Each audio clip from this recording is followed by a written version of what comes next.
ظاہر معاشیات ہیں۔ عابد صاحب آپ ہمیں سن سکتے ہیں؟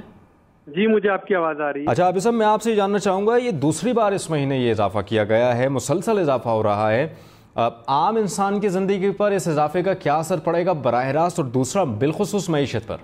دیکھیے یہ انرجی ایک ایسی چیز ہے، خواہ وہ گھر کا چولہا ہو، وہ گھر میں روشنی کی ضرورت ہو، یا اگر آپ کے پاس گاڑی موٹر سائیکل رکشا نہیں بھی تو پبلک ٹرانسپورٹ، تو انرجی تو ہر ایک کو استعمال کرنا ہے۔ اور جو اس کے ریٹ بڑھتے جا رہے ہیں، لوگ جو ہیں ظاہر ہے کہ ان کی محدود آمدنی میں جو اس وقت ایک سب سے بڑا جو ایک خرچہ بن رہا ہے وہ انرجی کا ہے۔ بجلی کے بل، ابھی گیس جو ہے وہ بھی اس کے ریٹ بھی بڑھ رہے ہوں گے، اور یہ پیٹرول ڈیزل جو ہے یہ بھی ریکارڈ ہائی ہو گیا، اور ابھی فی الحال اس کے کوئی کمی ہونے کے چانسز بھی نظر نہیں آ رہے، چونکہ آج جو برینٹ ہے وہ $93 پر بیرل پہ چلا گیا ہے، جس کا مطلب ہے کہ جو ہم آج امپورٹ کر رہے ہوں گے وہ اکتوبر نومبر میں وہ اس سے بھی مہنگا ہمیں مل رہا ہوگا۔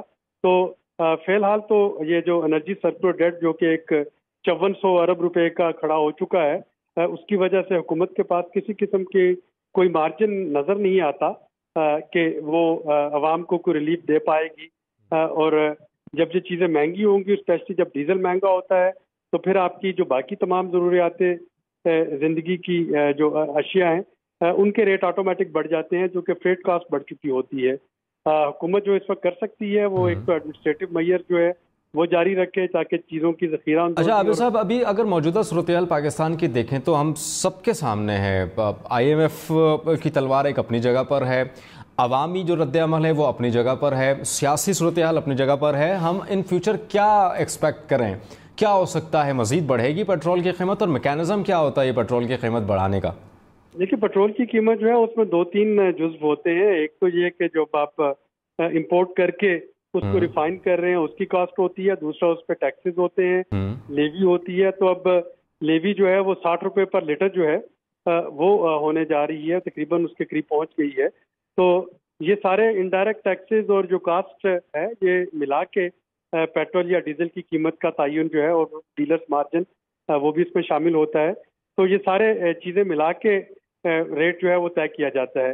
اب جیسا کہ میں نے کہا کہ اگر تو روپے کی قیمت جو ہے وہ مستحکم ہے، اگر انٹرنیشنل مارکیٹ میں اس سے زیادہ آئل پرائسز نہیں جاتی تو شاید پیٹرول کی قیمت اور ڈیزل کی قیمت یہاں پہ رک جائے۔ لیکن چونکہ انٹرنیشنل مارکیٹ میں بھی یہ اس وقت ٹرینڈ یہی دکھائی دے رہا ہے کہ یہ شاید $100 پر بیرل کو کراس کر جائے گا، اور روپے کی قیمت کو ہمیں دیکھنا ہوگا کہ یہ جو ایڈمنسٹریٹو میئر لیے گئے ہیں وہ کتنا عرصہ اس پہ اسٹیبل رہتی ہے۔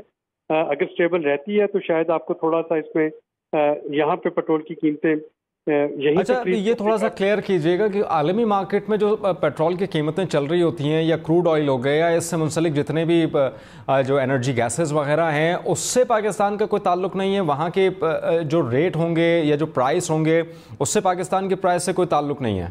نہیں، اس کا تعلق ہے، چونکہ ہم امپورٹ کرتے ہیں، اور جب ہم امپورٹ کرتے ہیں اگر عالمی منڈی میں مہنگا ملے گا تو ظاہر ہے کہ ہمیں وہ امپورٹ مہنگی ملے گی۔